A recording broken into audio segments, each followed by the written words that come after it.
Tom, if you're ready for questions, there's one here.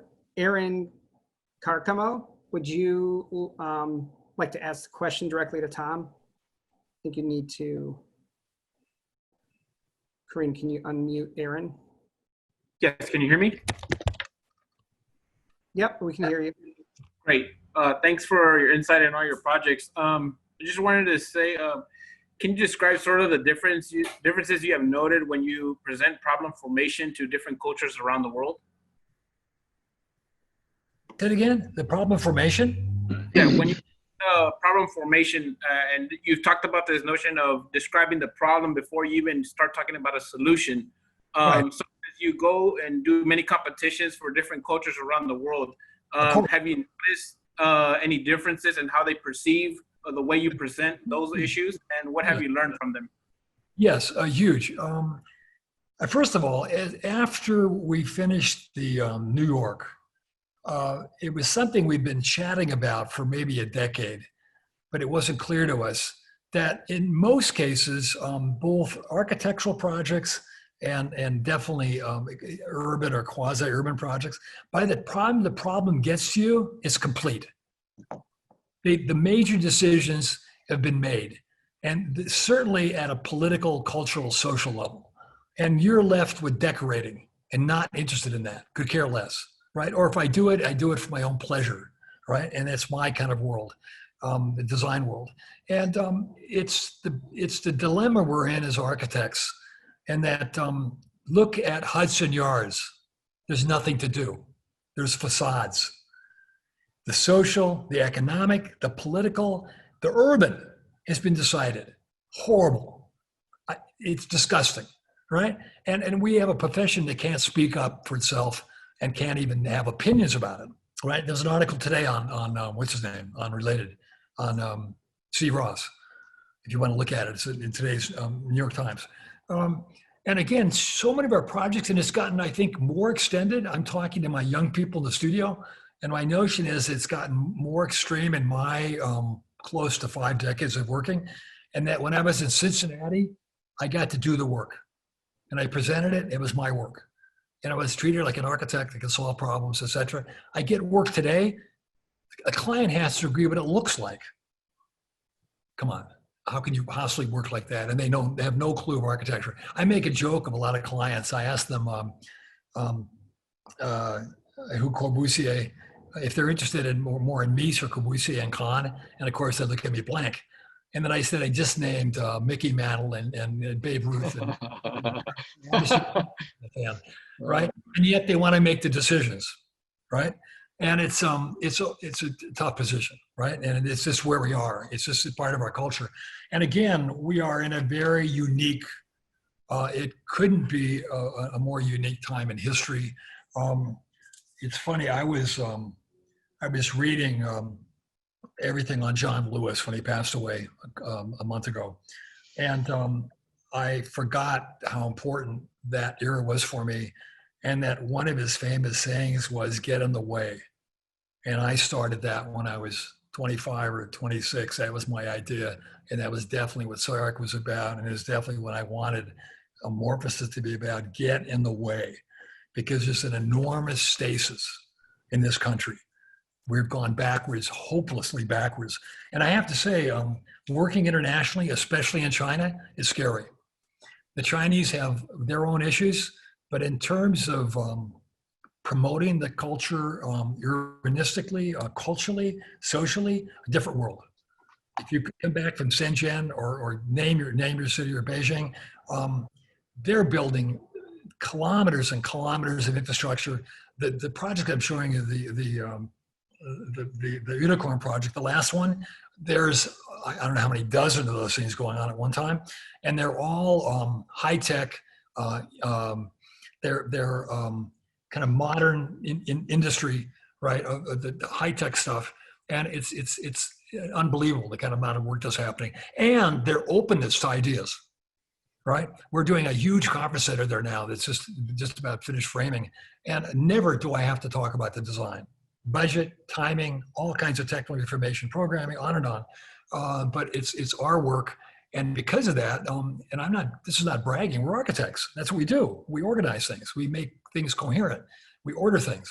And we're able to deal with complex problems, and we're comfortable in integrating and making alignments of conflicting information, right? If we do something well, I think that's what we do. And it makes us somewhat unique in the world, right? And that we can do that at a technical level, and we can understand it in a social, political, cultural level. And if we do it right, we seem to be able to be left-right characters. That is, as all of us, right, can move at the speed of light, left and right. You live in your dream world, you live in your aspirational world, and you live in an incredibly difficult world of the pragmatics, right? And everything from gravity, right, to all the realities of programs, et cetera. Thank you. Appreciate it. So, slight change of topic. So, Mathanki Kalapathy, sorry if I mispronounced your name. Would you like to ask a question? Hi, good evening. My question was actually related to, so I'm interested, can you describe the relationship between resilience and temporality at the urban level in architecture and the opportunity for cities to constantly change without a fixed identity? The urban idea of the building and the relationship of cities to what? Sorry, the relationship between resilience and temporality at the urban level in architecture and the opportunity for cities to constantly change without fixed identity. Hold Tom, you want me? I can.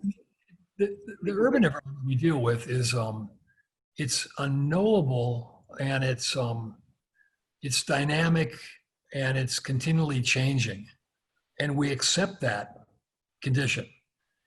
It's not something we like or dislike. It just is. It just exists, and I think we've learned to deal in that, meaning nothing is fixed. In fact, it would be a beginning argument for a certain type of contextualism, that if you're going to claim that that contextualism is based on an argument of a fixity of the city, and that doesn't exist. And of course, today I'm going to be old-fashioned. I'm going to look for connective tissue, and I'm constantly looking for the connection. And that's not what the city's about. It's about absolutely non sequitur kind of relationships between objects, and it does produce a certain kind of dynamism and a certain kind of interest. I'm looking at John, and he's nodding or disagreeing or whatever. I'm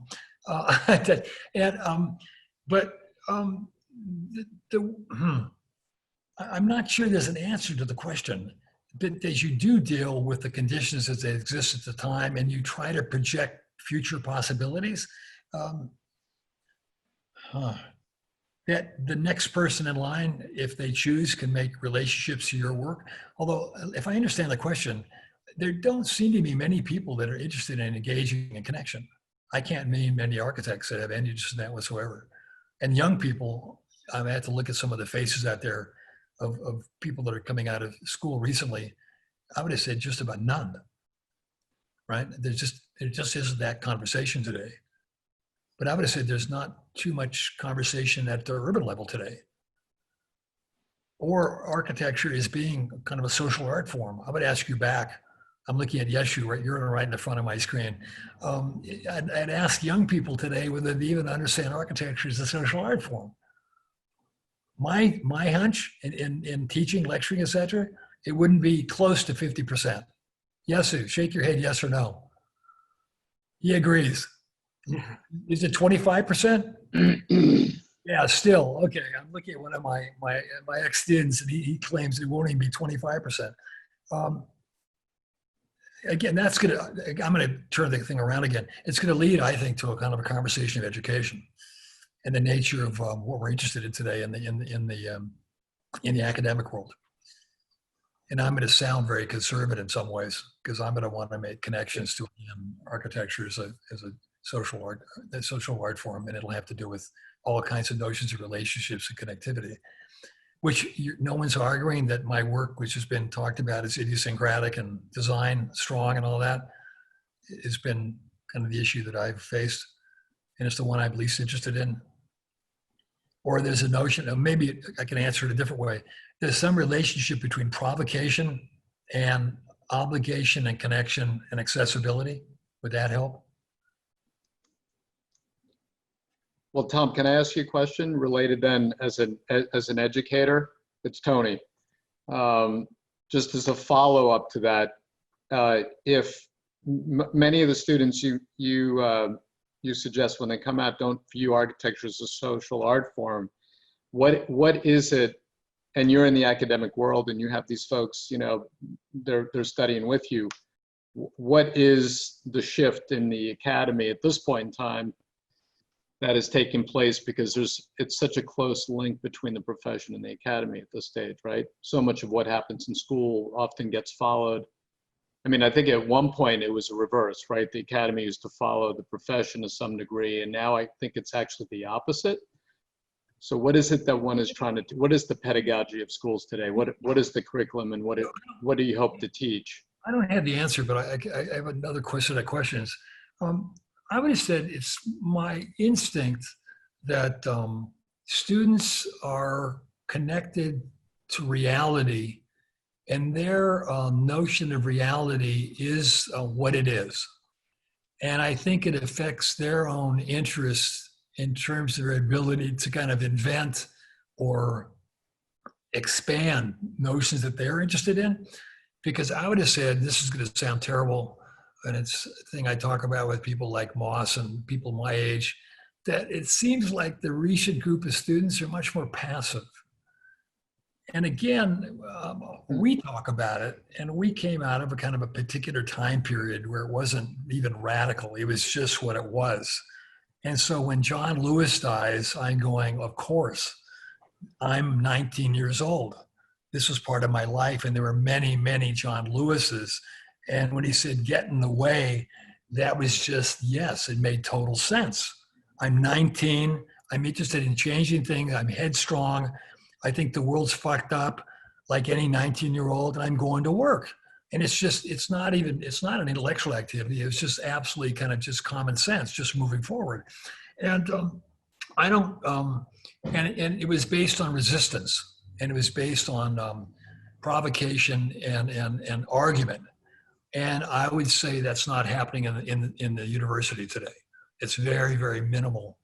That if you get a different kind of attitude, and more people want to get a job. I joke young students when they ask about, I want to do what you do. And I say, no, you don't. That's the stupidest thing. You don't want to do what I do. That is absurd. You have no idea, by the way, what I do. If you knew it, you would run a million miles away, right? And do you really want to work 24/7 for $90,000 a year? You can't even afford to live in a city. I try to convince people to go somewhere else.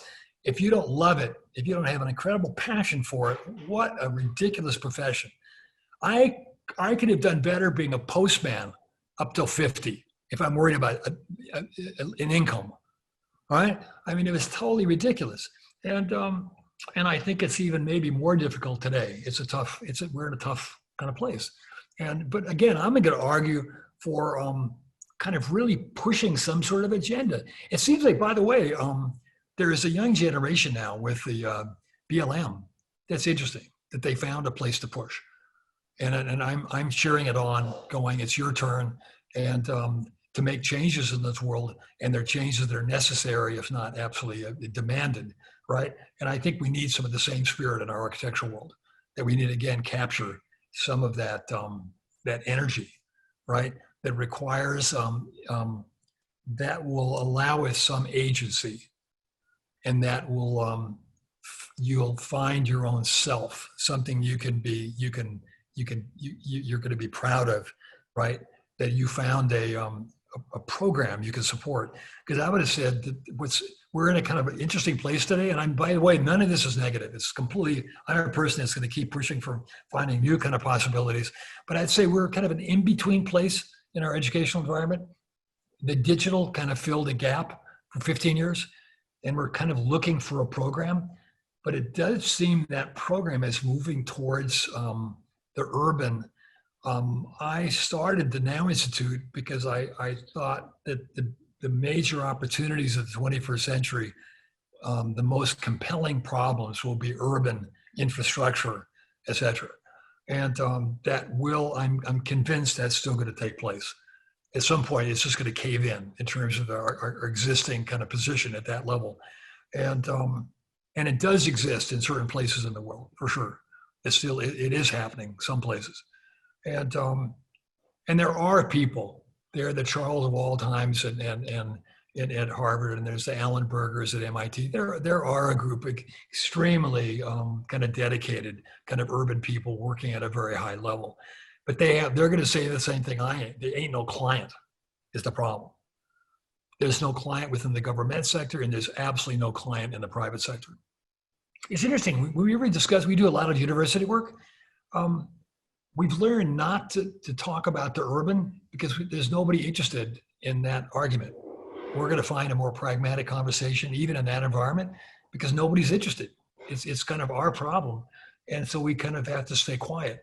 We're working for OBO right now and doing 2 very large embassies. And strangely enough, we have a very good client there. They get the notion of the larger connective tissue, et cetera.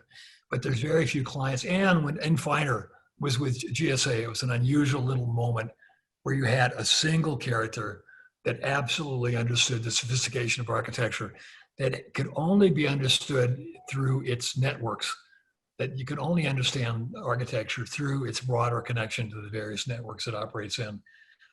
But again, there's very few of those characters around. And of course, we lost one of the major characters in LA in Richard Weinstein, that was one of the characters that understood